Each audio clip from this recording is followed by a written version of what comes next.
Welcome to In Front of Ira. We're Sabrina and Torsten. Two historians. And friends. And lovers. Of romantic comedies. And this is the podcast in which we answer the age-old question. Will they or won't they?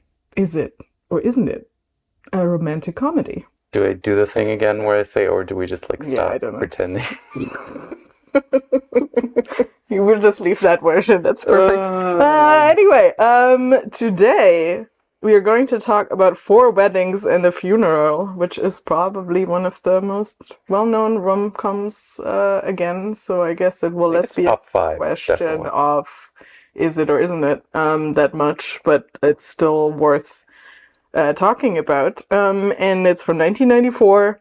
It's written, of course, by Richard Curtis, who we've talked about before because we've done Notting Hill and we've done Love Actually, but this is actually his debut as a screenwriter. Yeah, and that's the kind of movie that is talked about as being like the start of a trilogy of the Hugh Grant romantic comedies that Richard Curtis wrote. Yeah, and it's definitely one of the defining romantic comedies of sort of all the British romantic comedies. You will be hard pressed, I think, to find a British romantic comedy that's not in some way, shape, or form influenced by this, and not just British. But it's directed by McDowell, who.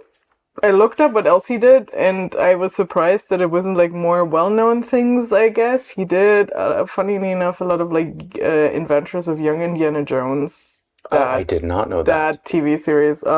Ik spreken, viele spraken. And he did Donnie Brasco, which in my head I sometimes confused with Donnie Darko.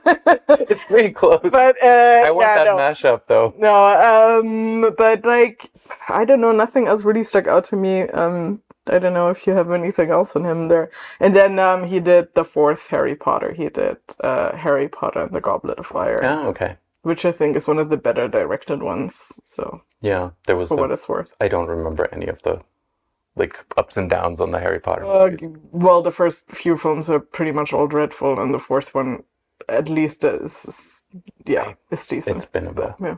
It's been a while. All right, so we're discussing this from. I looked up the screenplay, and it is an older version, I think. I have the kind of a version of, this is from 92. Yeah. Retyped 93. Well, that's an older draft. I found that too. So kind of a submitted version. That's not the production version, and it's incredibly. I find it's very strange because everything that I know about screenplays and what you're taught about how to write a screenplay in the American style is it's show, don't tell, and this is telling all the time. The way that the characters are described, maybe a British person understands if you describe someone as a very dumb aristocrat, but that doesn't really tell me. I mean, it does give me an image. Now that I know the character, it's probably easier. But I do think there is a certain type attached. What I like about I also seen the same older draft of it. But what's remarkable about it, I found a Tumblr post, which is pretty much actually on point. So script writing exercise. If you write the first 5 pages of a film script, make sure you do certain things, and the things, and I think they're pretty accurate, are establish the tone and genre, what is it? And I think it actually does this very well. Introduce your main character, interesting, flawed, likable, at least if not likable, empathetic, you need to get a sense of the main character, establish their goal, maybe. Clarify the world of the story, the status quo, indicate what the story is going to be about, set up the dramatic situation, give us a sense of how the character might need to change. And that is the post, and then it goes on to say, meanwhile, Neil Gaiman once remarked that when Richard Curtis was working on the screenplay for 4 Weddings and a Funeral, he told Neil at one point, I'm 4 pages in, and so far all anyone has said is fuck. And I think the genius of the screenplay, maybe especially in the final version, but is that, yes, he has a considerable amount of he shows a lot in terms of visual. We get that setup of they're all leaving for the wedding, and you get a lot of characterization by the way they all get ready, who's on time and what they're wearing and all of these things, and where they live. We get descriptions of their apartments, houses, But then the only dialogue for the first few minutes, when that sets in, is variations of the word fuck. Yeah. And I would argue that that actually sets up a lot of characterization and a lot of tone and genre as well. And I think that's actually pretty genius. And we were wondering what that would do in an American market. Yeah, I don't actually know what this was rated as when it came to the American market. I read the review on another movie that we recently watched, Imagine Me and You, which got a PG-13 rating for using the word fuck too many times, and I can't remember how many times they used the word fuck in that. This one is like all over. Yeah, and I mean the R rating, if you have more than one fuck, you get an R rating in the US. I don't think that was a standing rule back in that time. I'm not sure, but it is now. And so there were like test screenings in smaller markets. I think somewhere in Salt Lake City where there's a bunch of Mormons. They walked out when everyone was swearing. But there is an American version. I don't think it's necessarily the one that went into like a wide cinematic release. I'm not sure. But there is apparently an American version where every fuck is replaced with bugger, which is just not the same. I mean, there's all these. I mean, that comes back later in the film too, and it's like he does say it. That's the second thing he says. Yeah, but like fuckity fuck a doodle do at some point, which is brilliant. It's later in the film. But yeah, that's the world we're thrown into, which is that there's this group of friends and they're all going to the same wedding. And we get characterization of who they are and what they're like by the way that they approach getting ready for a wedding. Which Charles is basically described as being asleep, and then you move like to 2 or 3 other friends who are getting ready and like the ways that they're getting ready, and then we move back to Charles and it just says Charles is still asleep. So it's just kind of very clear that this guy is literally a little bit slow, like in terms of not getting things organized, sort of chaotic. It's also like we'd see who like they're all going to the wedding. Like most of them are going to the wedding without any romantic partners of their own. The only exception being Matthew and Gareth, which apparently I'm never quite sure on. Did their friends really not know they were a couple? Did they not know they were gay? Like, I mean, like the friends in the movie? Yeah, but I don't think they didn't know. That doesn't seem like it says like the scene is set at Matthew and Gareth's house. I would assume that. But like, I mean, they're not at their house. I mean, they could be roommates. Like I always thought Scarlett was Charles' sister. That's not true. They're also just friends and they live together. Living together does not mean. I never saw it. I was ever like, I mean, there's a bunch of cutscenes that might also clarify some of this, but just the way they talk about them at the funeral is always confused me, that they didn't understand how, like they said, like, you know, apparently they were the closest to being married to from all of us. At least that's the impression they didn't have of them. So maybe they were just not aware of like how deep their relationship with each other was, because the way they talk about them after the funeral is interesting. But like, I mean, so apparently Scarlett is not Charles' sister, as I always thought, because they're just roommates. But apparently that's because we're missing a scene that explains some of the relations better. That was cut, which is that Charles, Hugh Grant's character, Matthew, which is John Hannah, the younger gay man, and Fiona, Kristen Scott Thomas, went to university together. And Tom is Fiona's sister. That is also something that doesn't come. I got that from the script. I have to say, like, it's not like I've watched this movie like 4 dozen times. I've watched it a couple times. I watch it every couple of years. Every time I forget how it ends. But I still, like, I remember watching this. We watched this yesterday, and it still took me until the end of the movie to be relatively clear on all the relationships. Like, I think this is a thing that you do when you cut down a movie to time, where you lose these scenes, and where it's not really all that necessary, but it is going to prompt a million conversations of like partners sitting next to each other. So is he her brother? Like, what are honestly, they? Like, it's just very I confusing. never have these conversations. So I think we just watch movies differently. Like, I just take for granted that they're a friend group, and it doesn't matter in the end if Scarlett is his roommate or his sister. It's just clear that they're not romantically involved. I think that's the only distinction that's important in a rom-com is, are these romantic partners, or could there be romantic partners? And I think that is very clear. And I mean, with Fiona, we also get her unrequited love fairly early in the film. Like, she tells Charles much later, but like she tells this other wedding guest that asks her if she's a lesbian. She's not. She just but like we get those. I think that's the key point, because the idea is that all of them, except for Matthew and Gareth, are single, and they're going to the wedding as singles, and the frustrations of doing that over and over again, especially Charles, is like, I've been to these millions of weddings and I never go as the groom, and what's up with that? And it's apparently based on Richard Curtis flipping through his old diaries and realizing that he had gone to, I think the number keeps changing, but there's one quote that says like 72 weddings in 10 years. How many people does he know? 72 is a lot. I mean, there's also a tendency of these people like just in white everyone, like there's always like weird like some of the kind of like and if he was this already person married, is also then it there. would also be his wife's friend circle and like and like professional circles and whatever. So apparently, I suppose if you work in an industry like that, there might also be that. Although it's interesting because again, this is his debut, and that gives me hope because he wrote it at age 34.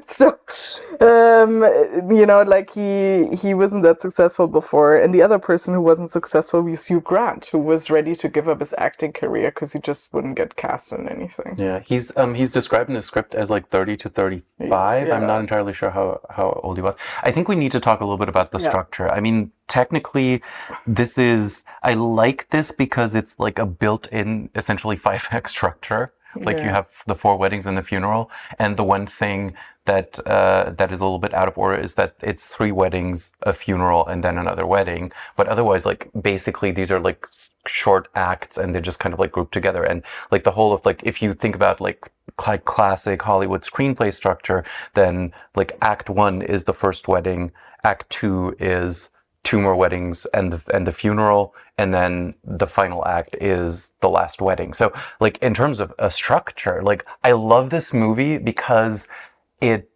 telegraphs pretty clearly how far you are into the movie. So even if you don't like the movie, you know exactly how long you still have. It's like when somebody presents and says like, I'm going to talk about this in like 3 chapters, and like, oh, now we've just closed chapter 2, so it can't be for very long. You sort of set up the audience of like, I think what I don't buy about the structure then might also be like some of the cutting, and then the time frame sometimes feels way too short. Like 3 months between. It's like 2-3 months between the funeral and the 4th wedding, the 4th wedding, which makes no sense to me because it feels like a year.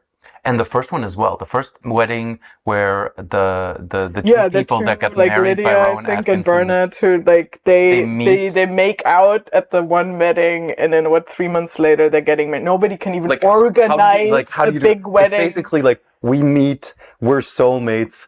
I mean, everything we do is now planning this huge wedding. Yeah, like, that's the thing. Like, if it had been like a small, like we go to like the public office kind of ceremony, you can even that is difficult to get an appointment in 3 months. But like that's just weird. Like it was.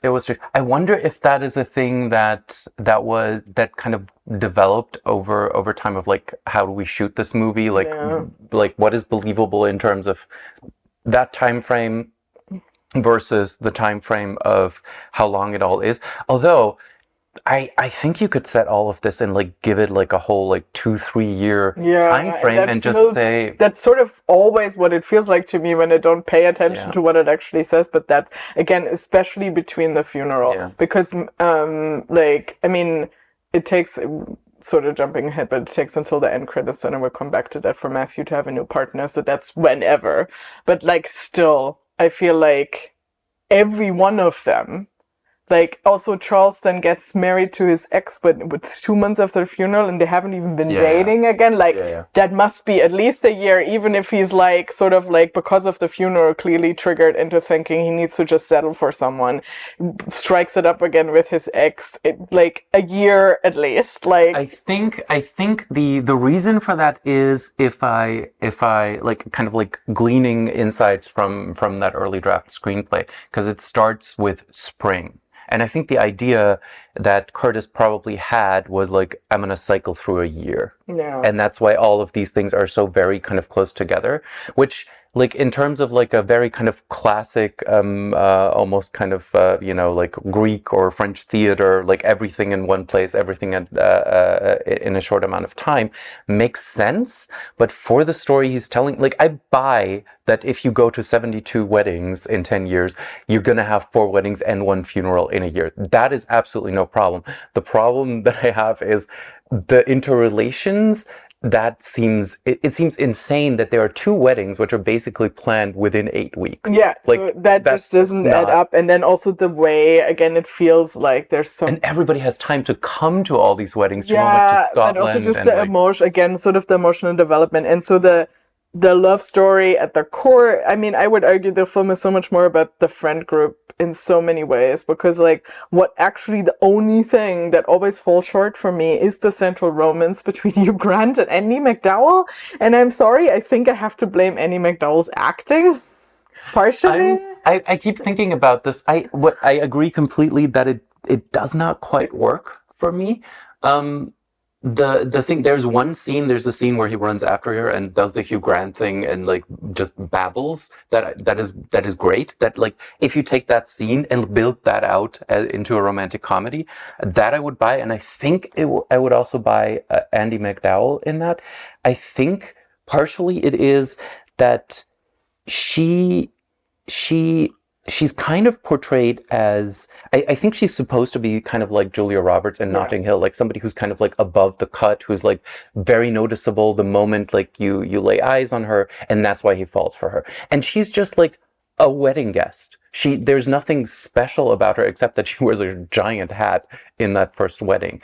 And yeah, she's I think she's decent. I think it's just a chemistry thing. Yeah, it's not there, and I think, but I do think there's a performance thing too, because I think she has trouble with the way Richard Curtis writes dialogue. I had a thing, like, I've thought about this, and I kind of like I narrowed it down, and I'm not sure if this is just too quippy. She plays it like Katharine Hepburn when she should be playing it like Audrey Hepburn. That was kind of like my thing. Like, I kept thinking this should be Julia Roberts, right, because she can do Richard Curtis dialogue. Yeah, because Julia Roberts can do the frazzled thing much better. Yeah. She's never bothered by anything. Like, she's very together all the way through. And maybe that's a choice to go like, okay, like behind her eyes, like it's mayhem. It's clearly also a mess, like the way like her marriage that immediately falls apart, that's to a much older man, and she cheats on him too. And I mean, that's all forgivable, but it feels like she's way more of a mess than Andie McDowell, like, brings her across, and that sort of is a mismatch with everyone else in this movie who's a mess. It's just a trademark of like the Richard Curtis friend group. They're all a bit of a mess. There is an interesting interview with Richard Curtis where he talks about kind of not giving that character all due, because he's like, oh, like you don't know anything about her, you don't know what she does for a living, like. And I kept thinking, you're right, but it's not just that, because I also don't know who most of these people, like what they do for a living. He also intentionally never lets them talk about what they do for a living, because he thought it just wasn't realistic that they're sitting at someone's wedding and just talking about their jobs, which I think would come up if they were like have worked together. But since these are all friends from university who are in their like early 30s, or some of them I think a bit older, like Gareth is obviously He's older. Supposed to be like 25-ish. Because he... he does look older. I don't know how old the actor is, but also the backstory we don't get is that Gareth was one of the lecturers at the university. Oh, okay. I have no idea. So, which is a bit of a problematic trope, assuming Matthew and his lecture. I think it might be better if we don't know that. If we don't know that, but then again, we also don't know if it was his lecture or whatever. But like, it's... Yeah. Which also kind of makes sense if he was maybe like an English professor, because like in the end with the stop the clock scene and Auden and all of that. Yeah, and that he like messes with the Americans about like knowing Oscar Wilde. And all of that. So yeah, he's that kind of but I mean, yeah, so like the central romance, like I like their plot, but it's just like something about the two of them that doesn't work for me properly. But like everyone else is works so well, and I think that the romances that work way better for me. I obviously Matthew and Gareth, as tragic as it is, but I mean that also feels like that is really the central romance of the film. Like, I mean, it's the only one that starts as one. It starts as one, and even I mean he dies, but that doesn't mean that the romance has failed. It has clearly not. And I think. And I think it's also important to talk about this thing that it's obviously the gay man dying, because it is that trope of bury your gays. But I do wanna like, because I mean it's very easy from like a sort of the typical presentist thing of like 2023 to go, oh, it's bury your gays again. And it's like, no, it's 1994. Like. And this is, yes, they made this as on a fairly small budget. I think it came down to like roughly £3 million, less than. It have been a lot. Also, I looked it up. Yeah, it was like that, and they almost lost funding halfway through, and then working titles started. Also, not like it is well done, and it's like it is a movie, but you can sometimes see them cut corners. Like there's a weird thing, and weird thing which I think is also why Andie MacDowell doesn't quite work. It feels like a lot of the scenes are 80 art later for like reasons of like sound, and it just feels like the performance really kind of suffers from that. Yeah, it could be. But like, so the thing with the bury your gays thing is that I think it is actually a much more nuanced treatment of like, so this is 1994. What that means is the HIV/AIDS crisis is barely just ending. 1994 is about the turning point where a lot of people are getting access to AZT or other medication that will actually save their lives. And I think that is very much the context this film comes out of, because I mean he's writing this for like a couple years at least. Like he goes through I think 17 drafts, so it's a while. I mean the draft that I have is 92. Yeah, and so like that's clearly informed by that. I think it's significant that a character does not die from AIDS. Also, we don't know if that could have played. They never explore what actually, like he clearly has a heart attack. It feels like a heart attack, yeah. It is a heart attack. He's very young to have a heart attack still, I think. But like, it doesn't matter. It's clearly the context. And I think the more you pay attention to, especially the funeral scene, it is quite clear, like the people that are coming to this funeral, except for the friend group we know, and who are clearly Gareth's parents, who may or may not have known he was gay. They seem okay, they are at the funeral, but we don't know. There are so many gay men in this church if you pay attention to what you look for. Yeah. There's so many gay men. And this is not the first funeral these gay men have attended in the last. They have attended as many funerals as Hugh Grant has attended weddings. I wonder if that's the kind of, if the funeral that this is based on, or like kind of a composite of the funerals that this is based on, are these kinds of funerals that Curtis would have attended in the 80s, 90s, which seems very likely. And that's the thing. And I think it's important that that's in there. And of course, yes, we can look down this, but this is the failing romance or whatever, or like this is, he's dying and they can't be fulfilled. But like at the funeral, he reads a W.H. Auden's Funeral Blues, which is one of the most devastating poems. It's obviously also by a gay man. W.H. Auden was gay. And then I think it is significant that in the end credits, where everyone is sort of like, we get some wrap up on some of the characters, he has a new partner. Yeah. So it is also clearly still about, no, this doesn't, like, not all gay love is inherently tragic, but in 1994, a lot of gay lives ended very tragically too soon. And I think that is a point in time. I mean, there's also a thing about things becoming tropey, not because, like, it occurs once, then it's not a trope. And this is relatively early in the kind of 90s portrayal of like normalizing of gays. Like this is the same year that the Friends gay wedding is happening. And this is before the Ellen coming out turning point where things get more positive. So it's kind of I mean, yes, it is like if you put it in like you check the marks, it is the trope, but also it doesn't, like, it's not if you do this in 2005, that's a different thing than when you do it in 1994. There's always been so much more backlash when it happened much later. And again, 1994 is a very significant moment in time for this to happen also. And I mean, if just literally like some of my research right now is looking at stuff from the early 90s, in the 80s coming under the AIDS crisis. So a lot of gay men's portrayals was super negative. So anyone even remotely saying gay love is valid and it exists and it's fine and these are lovable characters and he will also find love again with another gay man and we will see that, is like, for 1994 that's a pretty big deal, because there's a whole lot of conservative backlash happening into the early 90s because of the HIV/AIDS crisis and because of the general conservative backlash that is happening in the 80s. I mean, Thatcher, Britain, like they had that, what is it, they had that law where you couldn't teach homosexuality in British schools the whole, way into the 90s. Princess Di and that it's whole like, thing, so that's massive, like that's still massive. And the fact that the film then became so big and so popular with this in it, without any of that being cut, is a big deal. And I think that's very relevant context. Like, if you make that film in 2023, yes, then it's bad. But in 1994, this is really groundbreaking. And I think it's telling that, like, Richard Curtis going on, I mean, we talked about this with Love Actually and so on and so forth. I mean, he's like, there's less and less, it feels like there's less diversity as his films go on.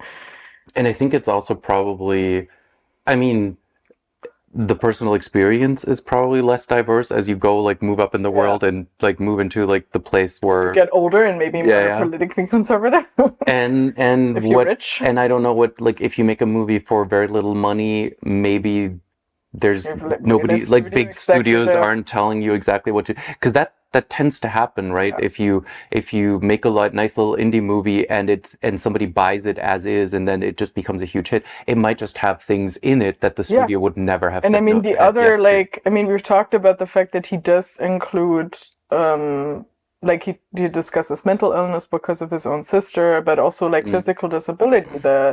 The woman in Notting Hill who's a wheelchair user, but here the deaf brother.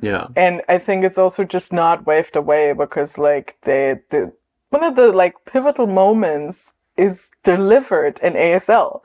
Like, he stops the wedding, or BSL actually. Yeah, I guess British Sign Language is true. Like the moment, like, his brother stops the wedding, Hugh Grant almost has not to Andie McDowell. The whole way that this kind of ending of the wedding, or like the him walking away from the wedding is built, is like, it requires this translation layer. But it's still like, I mean, especially, and this is another indie thing, because like, especially for big American audiences, a lot of the notes from studios usually do not make anyone read subtitles for more than like 50 seconds. This is why you get so many people speaking English in moments where they shouldn't be speaking English. And also things like that. And I mean, it's an inclusion thing that anyone even uses sign language with him at all. I mean, obviously, apparently not. The rest of the friend group do all speak it. So there must be some lip reading or like some other way of communicating with him. But it's, and then that's one of the other romance I think is great in the film, is this girl who's at the wedding and is like talking to Matthew. It's like, he's really cute, he's a dish. And then it's like, why is he single? And like Matthew is like sort of explaining to her, that he's deaf, and then the next wedding she's starting to learn sign language. It's nice. It's a nice. So the thing that I'm trying to figure out, because like we keep talking about kind of the parts of this movie, and we keep kind of avoiding talking about what is supposedly the central romance, which is Hugh Grant and Andie McDowell, and I'm kind of wondering if that's because, with everything that works about this movie structurally, like, as we've already kind of pointed out, that is the thing that somehow works the least. Like, it's not really motivated. It's not really, you don't really sit there and go like, squee, I want them to get together. You're like, oh, there she is again. What is going to happen next? It's not sold as that. And part of me is wondering if, I mean, chemistry is obviously a problem, but part of it is potentially also just the structure of it, that there's so much else going on and there's so many interesting characters that you want to look at that's going on. A lot of this movie felt like a television show like Friends or How I Met Your Mother, where you have the friend group, and the friend group is what it's about. And yeah, there is the central romance, but in a television show, you can kind of get away with doing 3 or 4 episodes where nothing is happening in the central romance and all of these other characters get their due. But in a 90-minute movie, you really kind of can't. Yeah. And that seems to be an issue. And I do think, I mean, it maybe also works because, I mean, there's a reason probably that Curtis goes on to do Love Actually. It is much more of a like episodic structure, and it feels much more grounded in this friend group, and that the anchor point is supposed to be that, once again, the elusive American, but like it feels sort of, it's not tacked on, but I do think it's just one of the storylines that is realistically happening, and also one of the romances, because it immediately is set up as the single friend group. Andie MacDowell isn't even introduced in the first montage, right? Like she comes in at the wedding. Yeah. She comes in at the wedding. So clearly, like the way this works, it is a rom-com, but it is already sort of an episodic multi-couple rom-com rather than this. And I think, sure, it hinges on that because the main character remains Hugh Grant, but I don't think Andie MacDowell necessarily is even fully the female lead. Like, we don't even spend that much, we never spend time with her alone. I should have done like the thing with like a stopwatch and seen like, okay, so how much time of this movie is she actually on screen? We never see her life without Charles, at least Charles present, or just more people, because they always keep meeting at those weddings. They have a few scenes of their own where she takes him to pick out her wedding dress, which is already like doomed to fail. And then the scene at the pub where they first hook up, and then after the wedding dress scene where they go for like coffee and whatever. And it's and the romance, and I think what Curtis was trying to do is that she's kind of this somewhat mysterious creature that comes in, and that's why she's intriguing to Hugh Grant, who knows his friend group and knows all these people and feels like he's been to the same wedding for 72 times, and she's new and she's different, and that is the motivator for him, and we get glimpses of that. And I think the most successful part of the romance is kind of the first time where they hook up in the was it the Boatman pub. And then that scene where he runs after her like halfway through the movie with the babbling, and all the other scenes are not quite as successful. Not even the kind of famous rain scene where she says at some point you can't get any wetter anymore in the rain. Yeah, I also don't like her line delivery in that. Sort of ruining for me. It's not the scene of the movie that I remember. When I think of this movie, I remember like the funeral, obviously, and I remember a lot of like chaotic, like funny wedding scenes. I remember Rowan Atkinson. Oh, by the way, we have not talked about literally the funniest scene in the whole thing is Rowan Atkinson as the trainee priest who's doing his first wedding, and he just gets things wrong, mispronounces things, and it's incredibly the holy spigot. Holy goat. The holy goat at the beginning and the holy spigot at the end. And it is completely broad. It feels slightly more elevated, ridiculous humor than the movie can actually bear, but he sells it because it is just so funny. And that was the scene where we were watching this yesterday. There's the only scene where I actually laughed out loud, and it's the only one definitely where I laughed tears, because his delivery is so good. I've seen it a million times, but it's still it never super fails. Funny. And great thing. Unfortunately, like I thought there would be more with him, like that he would pop up again, but he does the same thing that he does in Love Actually. He's just like in 2 scenes randomly. It's but he's totally. So the funny thing is, so I watched in 2019. They did a 15-minute skit for Red Nose Day that Richard Curtis does every year. They also did a Love Actually thing at some point, and that's sort of. I mean, it's obviously self-indulgent. Is this a little skit? But the story of that thing is that it is, of course, a wedding, and it is the wedding of Hugh Grant and Andie MacDowell's daughter. We do see at the end credits that they have a kid. And the daughter's played by Lily James, and she's getting married to Alicia Vikander, Okay. who is Fiona's daughter, and her father is absent. We like quickly learn that she's dead, like the father is apparently dead or not there for some reason. But like, This is just a skit. This is not like because that feels like very heavy. yeah, I mean we learned this sort of through context stuff that like there's a one throwaway line that they address that the father is not there, and we don't want to talk about the sad stuff because the other person who's not there is Scarlett, because the actress died in 2001. No, I did not. Yeah, I didn't know that either until I watched that, and it was like there must be a reason why she's not in it, and it's probably not just that she's not available, and it's she died at the age of 33. Oof. And so, like, obviously, because it's that's good, they don't treat, like, they just acknowledge that in the scene. But almost everyone else is there, and it's the lesbian wedding of Lily James and Alicia Vikander, who met as kids because apparently Fiona at some point had I mean, we see her in the end credits having a husband. And then having their two daughters getting married, and Matthew has a husband now.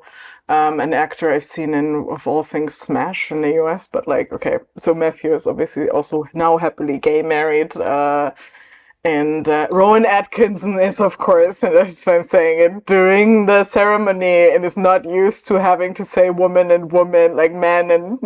So we're doing like... keeps fucking it up because it's a lesbian wedding. It's the first lesbian wedding. Of course, well done. Okay, fair enough. But what I also found interesting is like we see Hugh Grant and Andie McDowell together, and like she's there. She doesn't really have lines, but weirdly having them sit next to each other, like 25 years later, they have chemistry there. I don't know what happened. I'm really just sitting there.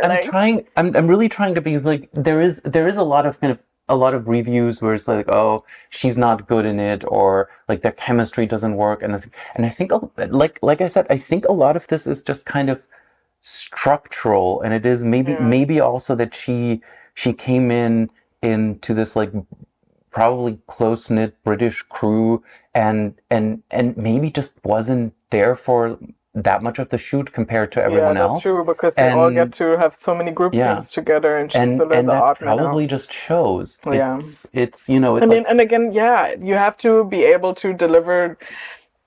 She has the most like Richard Curtis dialogue, like it has to match his frazzledness in some of these moments, the way and I think it's just, I mean, can also be direction, like, so you don't know. I keep wondering if there would have been someone else that you could have cast that would have pulled that role off better. And Julia Roberts. I mean, except for Julia Roberts. I'm sure there would have been, like, if they wanted an American, I mean, at the time, I don't know. It just seems, I mean, obviously, it's the kind of thing that works with the Julia Roberts role.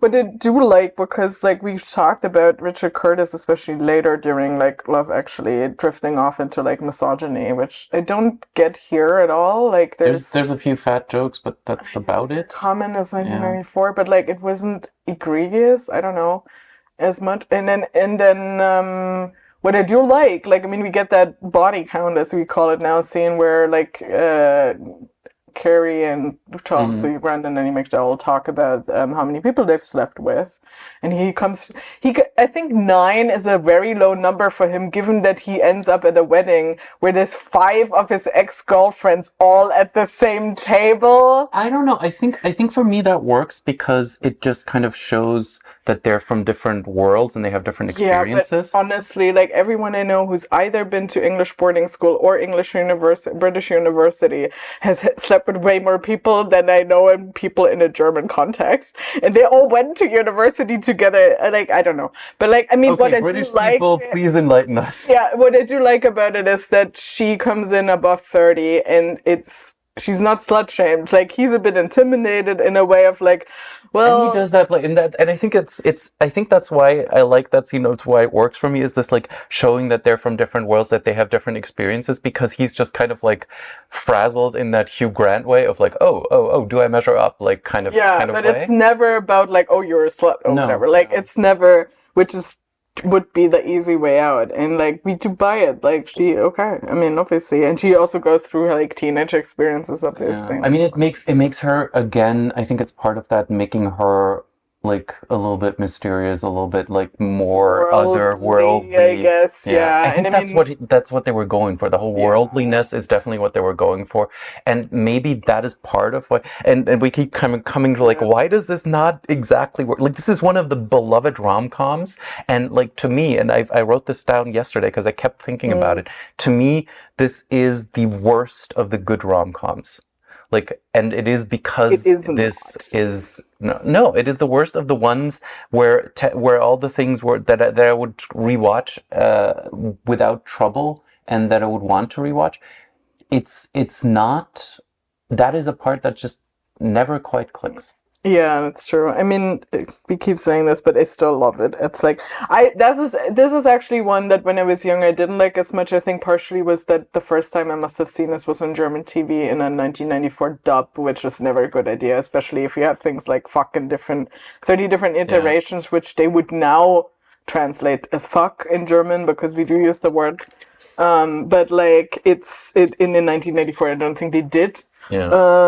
And I mean, yeah, obviously, like the gay storyline being what it is, I do like, and despite it being the trope, but I explained enough why I think it's fine, and we're actually pretty affirming because I mean, even right after the funeral, it's like if we can't be like Gareth and Matthew, like they're the romantic standard that everyone aspires to, and they were the ones with, again, the most lasting marriage. I think the other ones that end up having the most lasting marriage, at least if you also go by the Red Nose Day skit where they're still together and now have 5 kids, are Lydia and Bernard, who the second wedding, who'd start making out. I have to say, like, I'm still trying to like the way, because I think we still haven't touched on like a whole bunch of like the dynamics of what actually ends up happening, and I think it's kind of important to also kind of explain this friend group and the fact that his ex-girlfriends keep showing up at the same wedding. He is probably constantly unlucky in love, and he keeps just dating the wrong people because they're probably there, because they're in the friend group. I think that's kind of what we're getting from that. And because he doesn't know himself, where he's like, and the thing that I didn't quite. I mean, like Henrietta, like Henrietta, who looks like kind of a proto Phoebe Waller-Bridge type because of the hair that they put on her, who is clearly demonstrated in the early part of the movie as not being the one that he's supposed to be with, and kind of like constantly shown that they have a relationship that should not be the romantic relationship. And then he ends up going for her essentially because after the funeral he has this discussion with is it Bernard?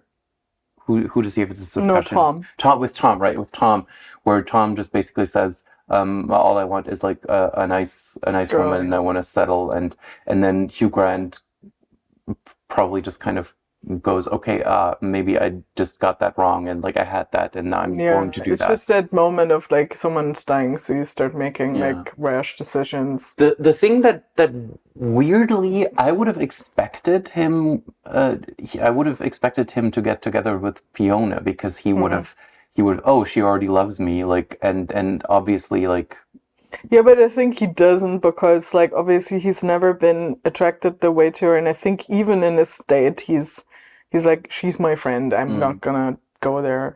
And what's interesting is that obviously the film does argue for that like love at first sight thunderbolt thing, and that however Fiona describes that way, like that she feels about Charles that way. So the argument is this can apparently happen to you, but then it's still unrequited, which is terribly sad.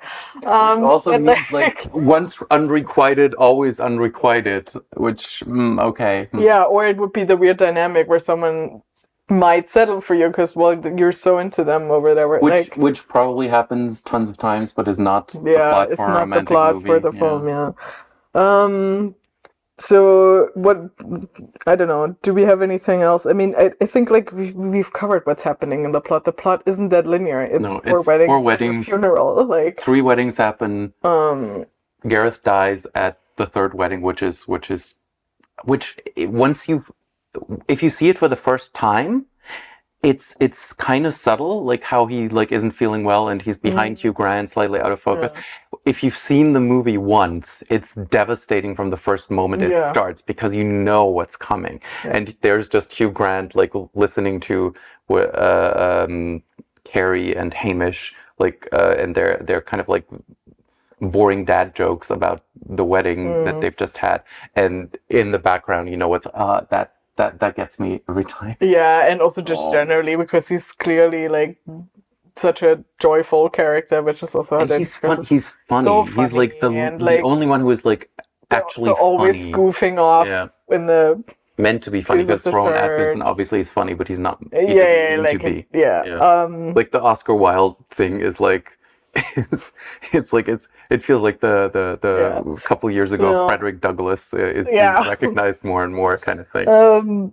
So yeah, what I found interesting, again, they made this for a very small budget. It was fairly indie film, and then it got obviously massively successful. It ended up being nominated for the Academy Award for Best Screenplay and Best Picture. It didn't win any. Nominated for a bunch of Golden Globes. The only Golden Globe went to Hugh Grant.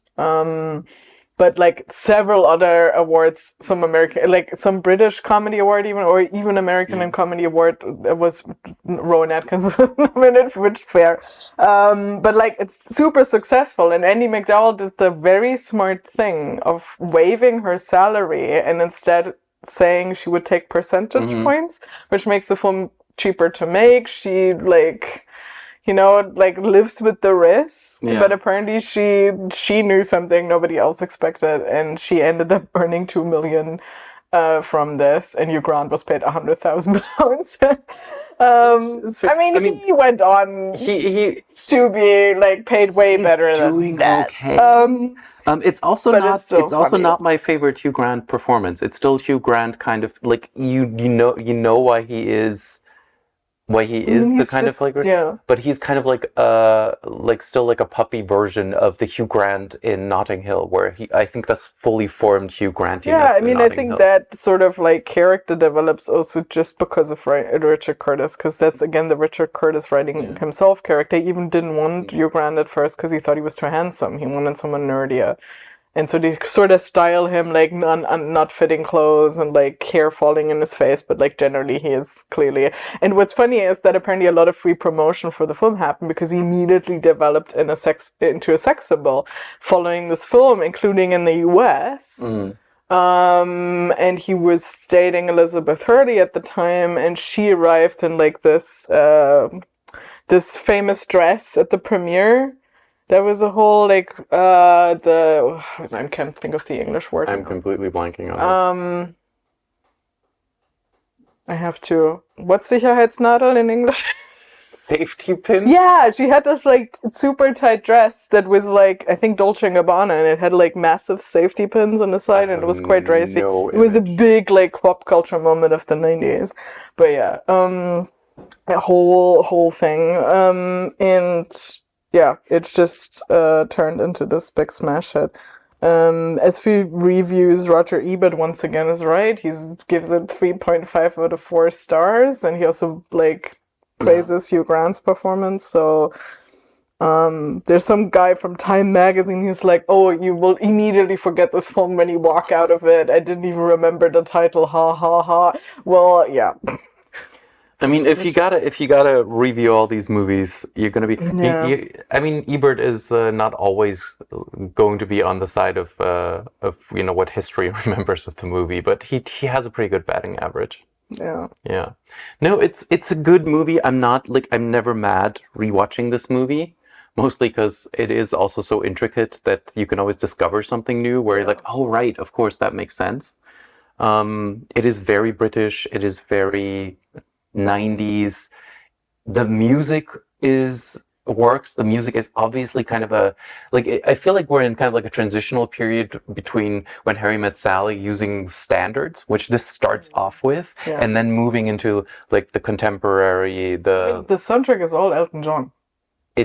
Yeah, and it's like that wet, wet, wet song is kind of the big one. Yeah, but like throughout the actual, but like it's Elton John singing standards. That's kind of what kicks it off. Yeah, true. Yeah. And I mean, I never actually looked into the relationship, but it makes sense that Elton John saw the script, saw a gay couple in 1994, and was like, "Here's my music." And also, this is England. Because they didn't have any budget, so Sir Elton John didn't take full money that he probably would have gotten. No. Like, I mean, I don't know. I just assume, because if the full budget for the movie was under £3 million, I think Sir Elton John, he just wrote Lion King at the same time. So it's like, he was working for Disney.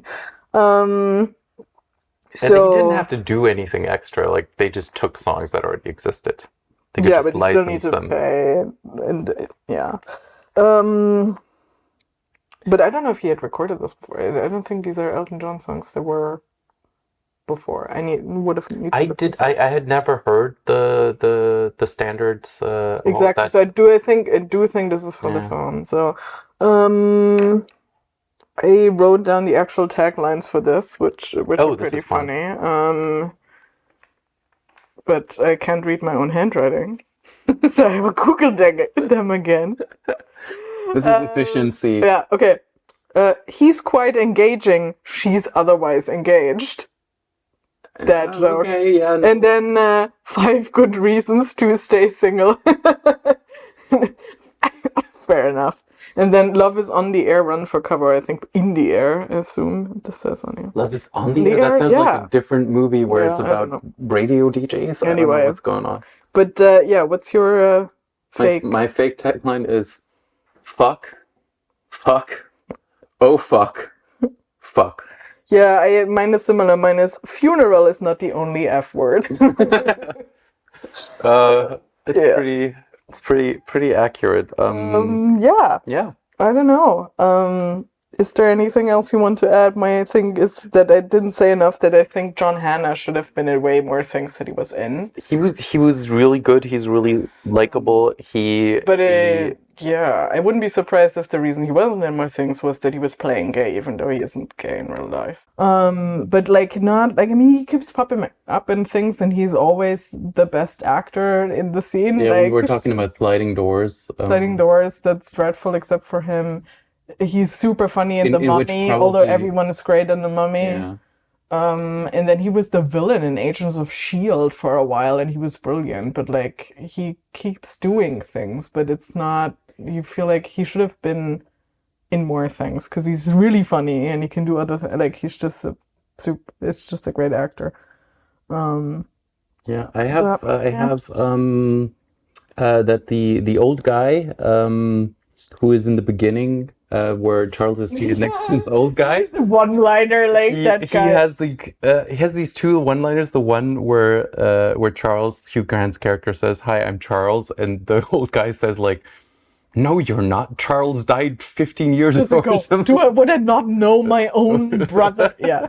And I think it's the same guy at the end who is asked bride or groom, and then says, "It should be perfectly obvious I'm neither," which is just brilliant. Of course, there is some funny dialogue. Also, like Hugh Grant stammering about like when he was still with the Partridge Family.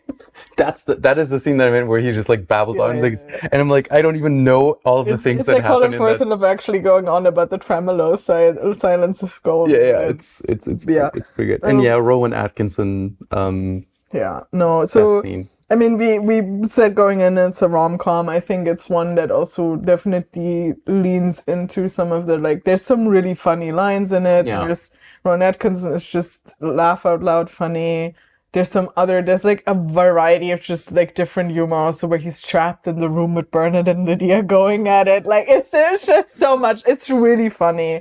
And then obviously shifts complete tone with the funeral as well. And which also like that's a thing that we should talk about. It manages to do that. It doesn't, there's no, because we've talked about other movies where the tonal shift felt kind of like too much. This completely sells this. It has the broad comedy of him like hiding in the closet with the wash basin while the couple is going at it, the couple who just got married, and it has Rowan Atkinson and his ridiculous priesting work, and then it shifts and it completely sells it. It also kind of sells the kind of like clear romance parts towards the end where she comes up in the rain. That again, like not quite the scene. Like I had kind of memory hold the scene, and in my memory, that's not the right use of memory hold, but let's go with it. I thought it was Hugh Grant who had gotten wet in the rain and had knocked on her door, and like that line delivery would have probably been better in the hands of Hugh Grant. Like that, there's. That's what I'm saying. Like she has that sort of dialogue, especially in that scene. But it does that. It does these things. The only thing that I never quite clicks for me is why are these two attracted to each other? Why are they supposed to be together? And that maybe it's just. I think that's the acting. I think it works on the page a bit better than it does in the final film, and there might be, I guess, we said different reasons for it. But like overall, I mean. You can't really go wrong with watching this again. I mean, maybe with that sort of trigger warning attached to it of like a gay man is gonna die in this, but like again in the context of the time, it's different. And I mean, it's a fine movie. It's always like, I mean, it's 2 hours long. It always feels more like 90 minutes because it has a great pace. You will be thoroughly entertained. Yes, you will be entertained, and it has good structure. And if I like something in movies, it is good structure. Because even if the movie is bad, if you have good structure, I know where I am. I feel at ease. And this one is, it breezes through. I completely did not realize it was 2 hours long. That's great. Anyway. All right. Cool. 4 weddings and 1 funeral. Can you pause this?